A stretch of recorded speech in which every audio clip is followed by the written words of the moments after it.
The Republican vision channel में आप सभी दर्शकों का स्वागत है। डॉक्टर बाबा साहब आम्बेडकर जी के विश्वसनीय सहयोगी मानसपुत्र रिपब्लिकन पार्टी खोरीपा के राष्ट्रीय अध्यक्ष बैरिस्टर राजाभाऊ खोब्रागड़े इनके जन्म शताब्दी वर्ष के अवसर पर राष्ट्रीय स्तर पर जन्म शताब्दी महोत्सव का आयोजन किया जा रहा है।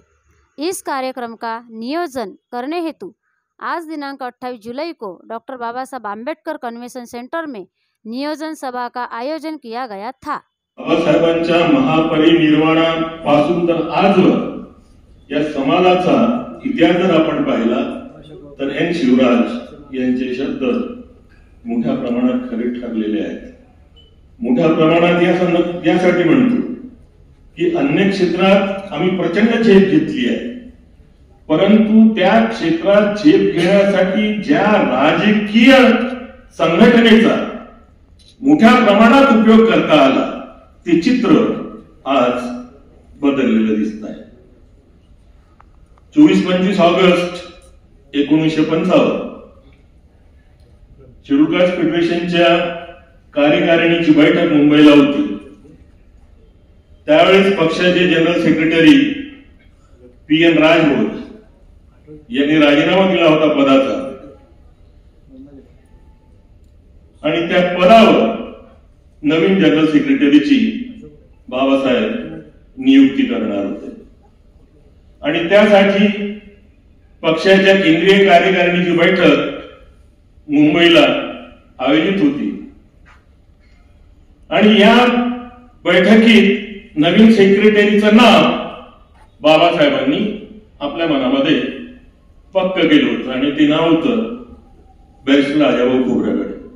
आणि याची वाच्यता बाबासाहेबांनी सर्वप्रथम माई साहेबांजवळ केली आणि सभेसाठी माई साहेब जेव्हा सुरुवातीला आल्या तेव्हा बैरिस्टर साहेबांना त्यांनी सांगितलं की बाबासाहेबांनी तुम्हाला पक्षाचा जनरल सेक्रेटरी करण्याचा निर्णय घेतलेला आहे। बैरिस्टर साहेबांनी अनपेक्षित होतं, त्यांनी कल्पनाही केली नव्हती। इतकंच नव्हे तर वयाने मोठे असणाऱ्या आणि राजकारणात त्यांच्यापेक्षा अधिक काळ घालवलेल्या काही लोकांचा प्रयत्न त्या पदावर आपली नियुक्ती व्हावी यासाठी सुद्धा सुरू होता।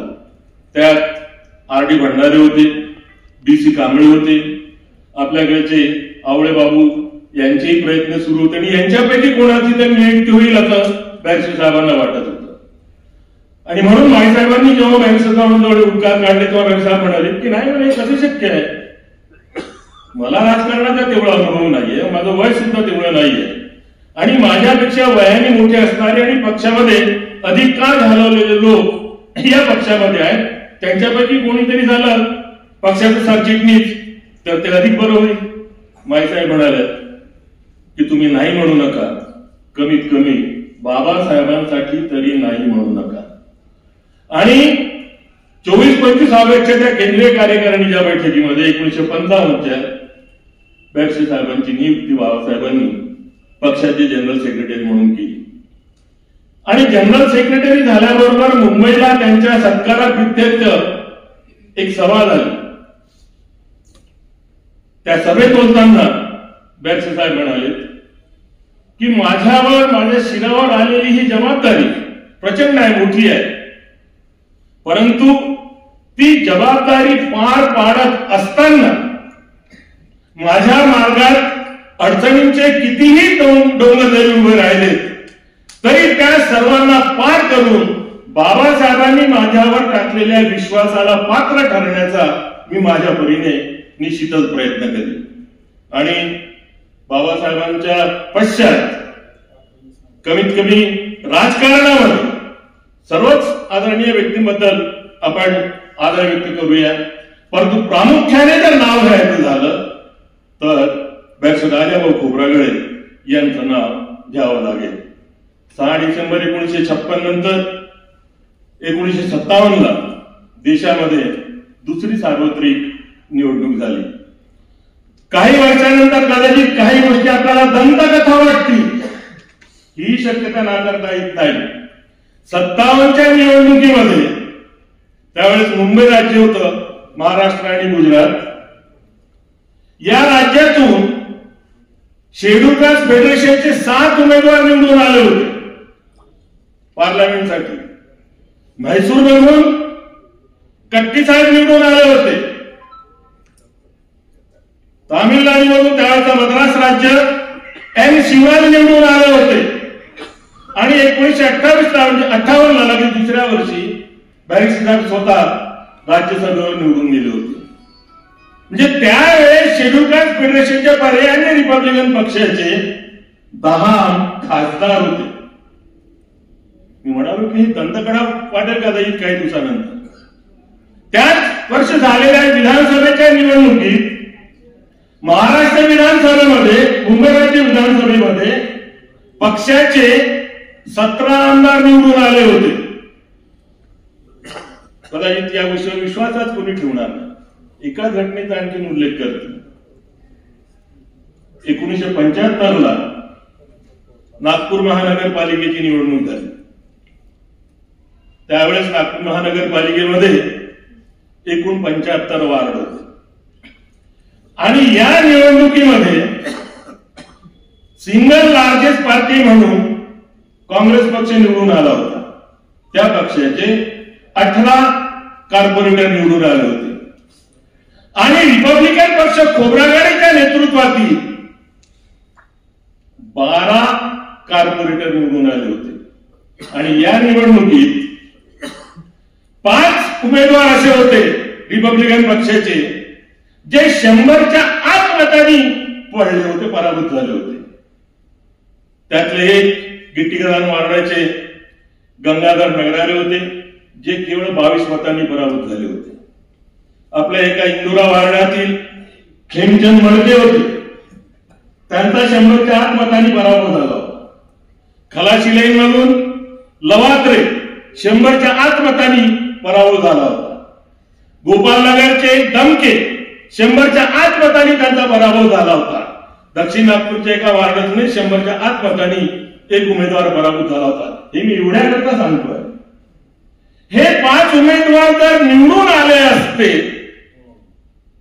तर 12 17 झाले असते. काँग्रेसची 18ची संख्या कमी झाली असती आणि सिंगल लार्जेस्ट पार्टी म्हणून रिपब्लिकन राहिला असता, रिपब्लिकन पक्ष राहिला असता.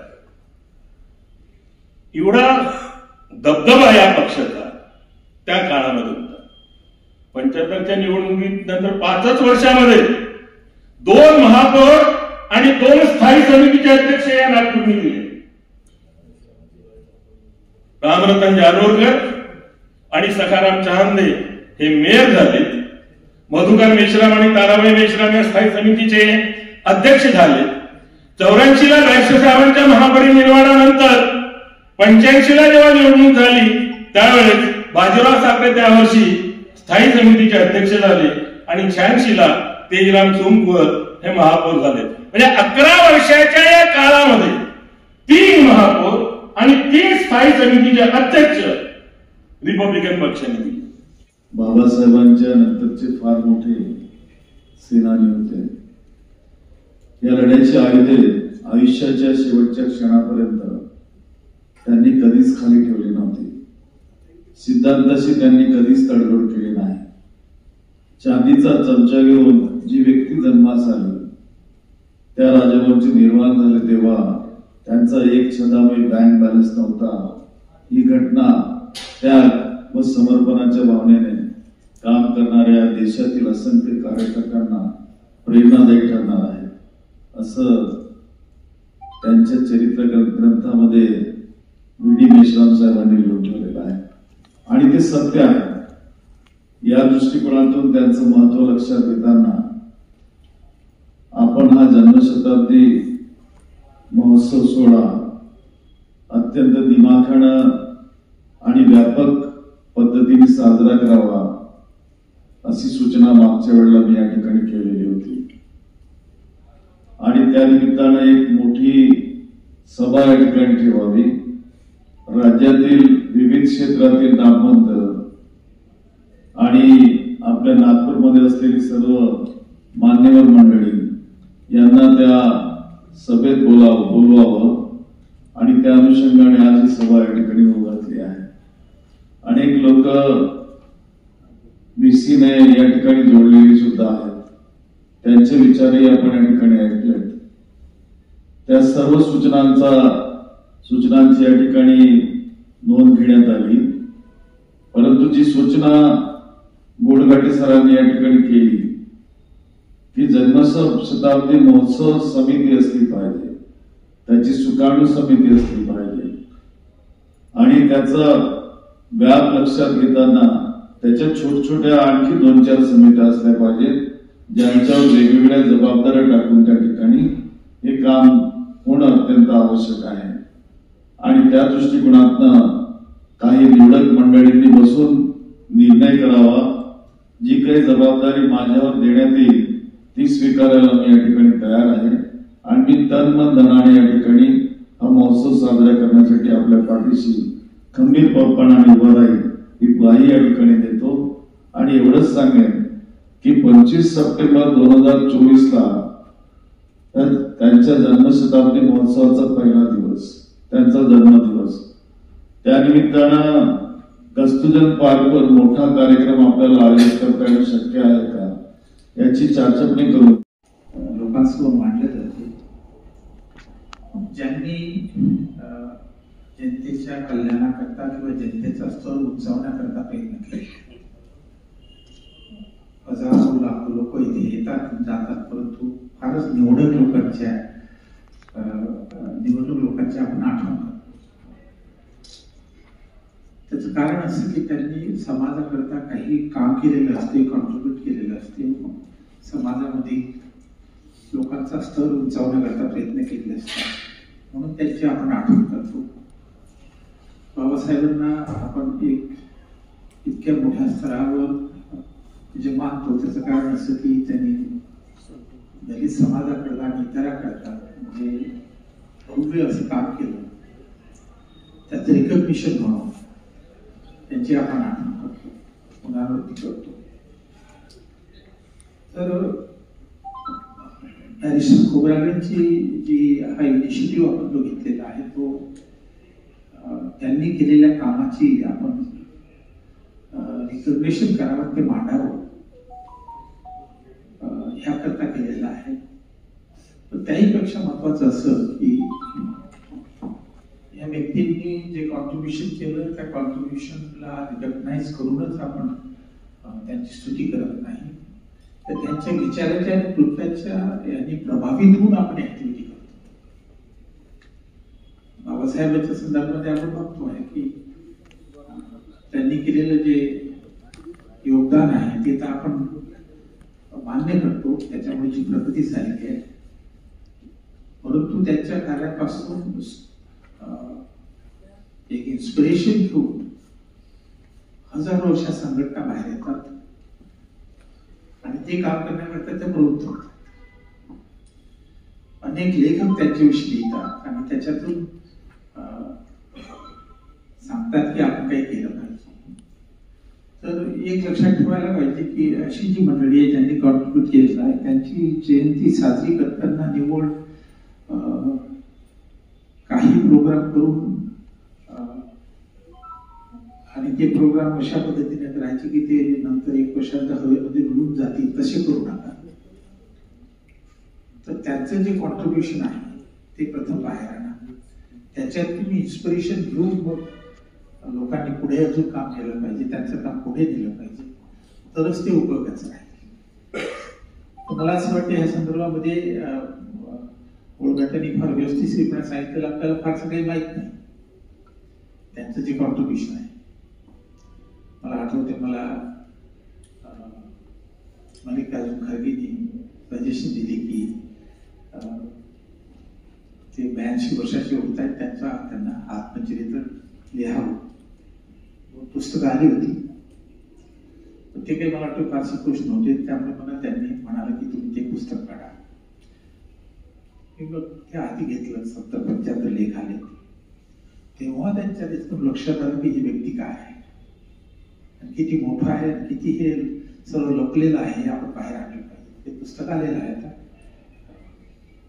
तर मला असं वाटते की 2-3 कामं करावं. एक पहिलं महत्वाचं काम असं आहे की बॅरिस्टर खोब्रागडेंचं जे कॉन्ट्रीब्युशन आहे दलितांच्या आणि देशाच्या काही बाबतीत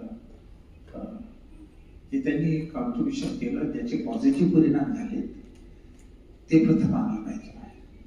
ते लोकांना माहिती केल्याशिवाय मग आपल्याला त्यांचं महत्व त्यांचं मोठेपण सांगता येणार नाही. तर मी असं म्हणेल की स्मरणिका नको करू, पुस्तक काढा ज्याच्यामध्ये संपूर्ण त्यांच्या जीवनाचा आढावा ठिकाणी करता येऊ शकत असेल तर ते करावं, जेणेकरून येणाऱ्या जनरेशनला त्यांच्या जीवन कार्यावर नवीन टेक्नॉलॉजीच्या माध्यमातून त्यांना त्यांचं दर्शन होऊ शकेल.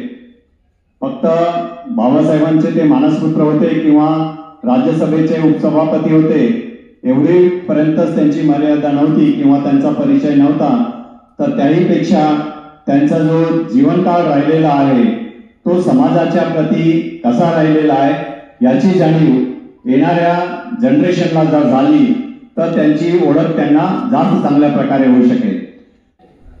मी माझ्या सूचना मांडलेल्या होत्या आणि त्याचं वाचन आमच्या राधाभाऊ खोब्रागडे प्रतिष्ठानचे कार्यवाह श्री मेजराम यांनी आपल्या पुढे ते वाचन केलेलं आहे. त्याची पुनरावृत्ती मी इथे करत नाही. आणि हा संपूर्ण वर्षभर जो कार्यक्रम होणार आहे त्या कार्यक्रमाच्या अनुषंगानं वेळोवेळी ज्या सूचना किंवा आम्हाला जर काही वाटलं नवीन गोष्टी त्याच्यात समाविष्ट कराव्या ते सगळं अगदी खुलेपणानं आम्ही त्याचा स्वीकार करू आणि तशा प्रकारचे कार्यक्रम आम्ही आयोजित करू. माझा प्रामुख्याने असा भर होता, मी त्या बैठकीमध्ये हे सांगितलं होतं की बॅरिस्टर राधाभाऊ खोब्रागडेंनी त्यांच्या हयातीमध्ये जी संशोधन पार्क आरक्षणवादी शिखर परिषद घेतलेली होती, सगळ्या राजकीय पक्षांच्या प्रतिनिधींना बोलावलेलं होतं.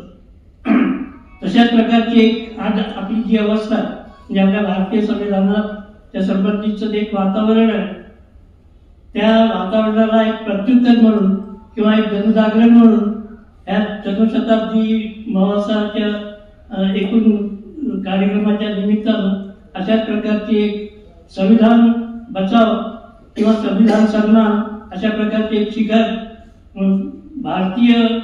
अखिल भारतीय अशी एक शिखर परिषद आपण आयोजित करावी अशा प्रकारची सूचना मी केलेली होती.